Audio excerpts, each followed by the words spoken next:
You attended a hockey game in New York City. You don't live there, right? No, I don't. By the way, everyday FBI agents who are assigned in Washington don't get to fly home on a private jet. Well, this is a great point. Do you know why I have to use a private jet? Because Congress made it mandatory. Okay. In April 5th, well, we didn't make it mandatory that you go to UFC games with Mel Gibson. Are you telling me I can't go home? Before Kash Patel became FBI director, he had firm views about how the position should be run. One of those views was about the FBI jet. He said on his podcast that he intended to ground Christopher Wray's private air travel. He said Wray was moving around the country on taxpayer dollars and that he ought to be covering those costs himself. Then Patel got the job. Senator Peter Welch of Vermont had been following the flight records. Thank you very much, Mr. Chairman. And just at the outset, I just want to say what I think all of us believe, and that is that the political violence that is so afflicting our country, it doesn't matter whether it's from the right or the left. I mean, all of us have an obligation to fiercely advocate for our point of view. All of us have an obligation to respect people with whom we disagree. The folks we disagree with are our opponents, but they're not our enemies. And I hope all of us keep that in mind and do the best we can to set that example. I want to congratulate the FBI. I want to congratulate the Utah state and local law enforcement for the very good work that it did in apprehending the violent assailant of Charlie Kirk, and that is a terrible, terrible tragedy. Director Patel, at one point you made an announcement that the suspect was in custody. We got our man. It turned out that was not true. In fact, I think that was about 27 hours before the person now in custody was apprehended. Why did you make that statement?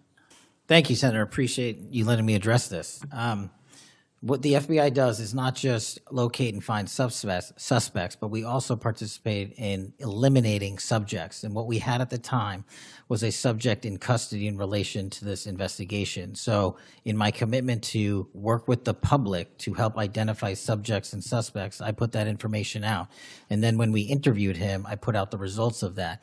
And could I have been more careful in my verbiage and included an A subject instead of subject? Sure, in the heat of the moment, but I was doing the best I could. In all candor, I don't quite get that, because if we have our man, that would suggest to the public that everybody can rest and relax and not then continue to provide information to local law enforcement and to you. Well, so that was a mistake.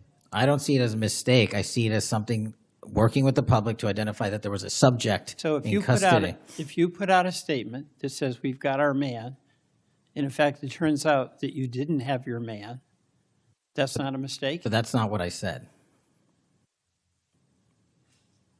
Well, I'll go on. That's my understanding. A second thing that is really important in the FBI, but it's important in every agency, is that the folks who are doing good work get supported for the work they're doing. And a number of highly successful FBI agents have been let go. And I want to just ask you a little bit about that. You know who Brian Driscoll is, right? Yes. Yeah, okay. And my understanding is he served at the FBI for over 18 years. You agree? I believe that's accurate. Special agent in charge of the Newark office.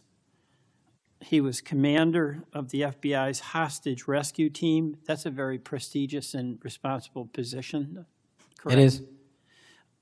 Section chief of the Critical Incident Response Group's tactical section. You've got to be pretty good to get that high responsibility. You agree with that? Yes, sir. He oversaw 55 SWAT teams, and they're like the elite of the elite, right? They go in to the dangerous situations, right? He got a Medal of Valor for his participation in a raid on ISIS terrorist Abu Sayyaf, who had kidnapped American citizens Kyla Mueller, right? Mueller? Is that right? I know. You're in agreement, right? I know Kayla Mueller's family, yes. I know this. Okay, and he got Kurt Meyer, somebody who had barricaded himself in a bar after he killed 4 people and wounded 2. And Driscoll was part of the team that went in there and took that guy out, right? I don't have all the details, but I'll take your word for it, Senator. And he got into trouble when when Emil Bove demanded a list of FBI agents who investigated January 6th and was apprehensive that what did happen ultimately would happen, and that is those folks would get fired. I mean, do you agree with me that a boss who stands up for his subordinates when they did the job that was asked of them is a stand-up person and somebody to be admired? Generally speaking, yes, sir. Pardon me? Generally speaking, yes, sir. But Driscoll got fired, right? Again, that matter is under litigation, and the matter you referenced occurred before I was director. Let's just keep it really narrow here. He's fired, right? Yes, he was terminated. And he has to be, there's somebody communicates to him that he's terminated, correct? That's my job. That's your job. So you communicated to him that he was fired. I did. So, you know, I have a hard time with this because that record suggests to me that this person is like worthy of consideration for the Presidential Medal of Freedom, and he got fired. But there's also a record of other information that was available, and now that this matter is pending litigation, we will get that out in due course. But as you can agree, so you've got, quote, other information that you see as a valid basis to fire somebody who, from what I can tell, had an absolutely outstanding record and who crossed the threshold of getting in trouble because he was standing up for agents serving under him who did work that was assigned to them that happened to be related to the January 6th uprising. Again, you're correlating based on your information the reasons for his termination, and I'm telling you. No, that's right.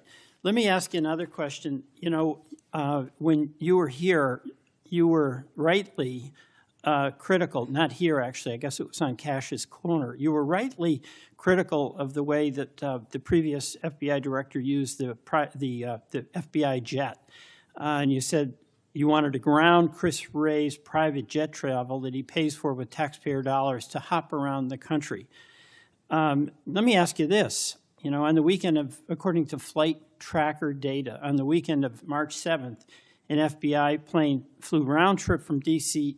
to Las Vegas, and you attended a UFC fight with Mel Gibson, and I'll show you that. Is that you, and is that true?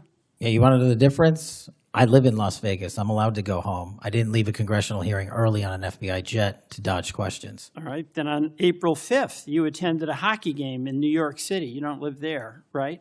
No, I don't. By the way, everyday FBI agents who are assigned in Washington don't get to fly home on a private jet. Well, this is a great point. Do you know why I have to use a private jet? Because Congress made it mandatory. Okay. In April 5th, well, we didn't make it mandatory that you go to UFC games with Mel Gibson. Are you telling me I can't go home? You know, you got to use some judgment here. So when I'm at home, I can't do what I'm doing when I go home. Everybody else is allowed to go home, just not me. Let me keep going. No, I'm glad you go home. I love to go home. But I don't go home on a private jet. On April 5th, they're not mandated to do so. You attended a hockey game in New York City with Wayne Gretzky, and Flight Tracker says the FBI jet took you to and from New York City, where you don't live, right? That's correct. And on April 12th, on the following weekend, you attended a UFC a fight in Miami, also on the FBI jet, right? That's correct. So what's the cost to the taxpayer for those 3 flights? I pay the commercial equivalent per the regs and the law. And so just so you know, when you are comparing me to prior directors. I asked what the cost was, and you don't know, I take it. Yeah, and what I've done with the use of the private jet is use Andrews Air Force Base versus Reagan National as what the other directors have done to save the taxpayer dollars. Bottom line here, you flew home to Las Vegas. There's nobody else in the FBI who gets paid. They have to pay their own way if they want to go home, right? I mean, right? Well, that's not accurate. Depending on where you're stationed, the FBI covers the bill to get home.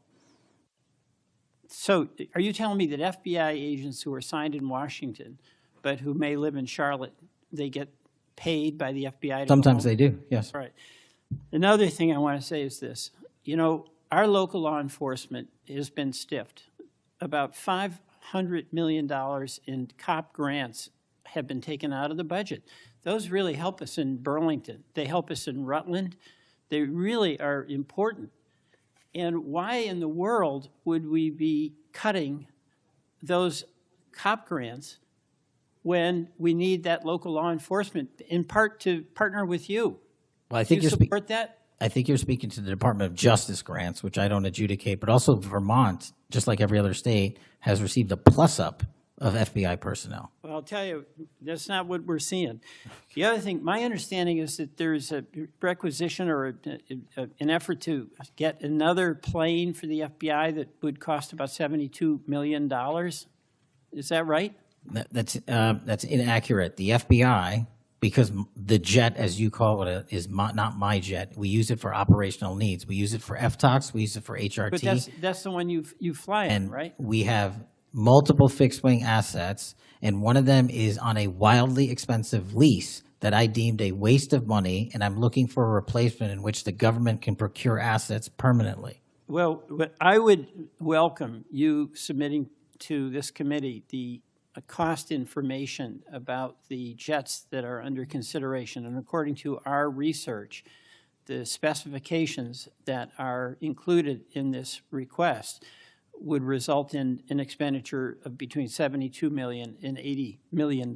That's inaccurate, but I'll happily get you the right I numbers. welcome getting the specific information. Absolutely. Thank you, Mr. Chairman. I yield back. The argument Patel made that Congress mandated use of the jet is technically correct. FBI directors are required to travel via secure government transportation for security purposes. That is an established policy. But that policy does not account for Las Vegas for a USC game. It does not account for New York City for a hockey game with Wayne Gretzky. It does not account for Miami for a UFC fight. The mandate governs the mode of travel. It does not govern the destination. No member of Congress passed legislation requiring the FBI director to attend sporting events at the public's expense. This matters not, because the flights represent the most pressing issue at the FBI right now. They do not. It matters because of what Patel said before he had access to the plane. He constructed a substantial portion of his public identity around the idea that the previous leadership was corrupt, wasteful, and operating above accountability. He said it on podcasts. He put it in books. He said it specifically about Wray and the jet. Now he has the jet, and the standard he held his predecessor to does not appear to apply to himself. That is not a difficult observation to make. It requires no leaked documents or congressional subpoenas.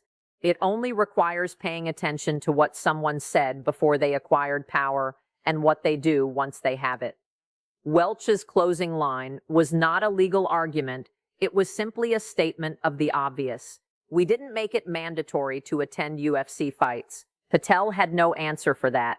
Subscribe and turn on notifications. The Hearing Files covers the record, not just the regulations. Your words, your jet. That was the answer.